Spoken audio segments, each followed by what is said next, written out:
Fermi i lavoratori delle acciaierie venete, massima la solidarietà dopo il terribile incidente di domenica. In Veneto tra 24 ore arriverà la segretaria generale della CGIL Susanna Camusso.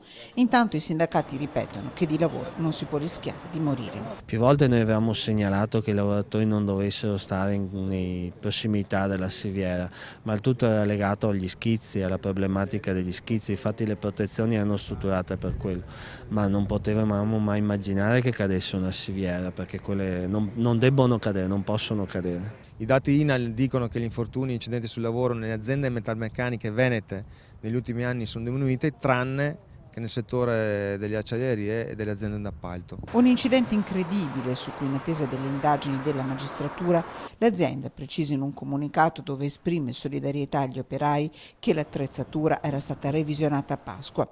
Sul grave infortunio si mobilita anche il mondo politico. Addolorata la Presidente del Senato Maria Elisabetta Casellati, un'interrogazione urgente è stata presentata dal deputato Alessandro Zan e dalla senatrice Roberta Toffanin.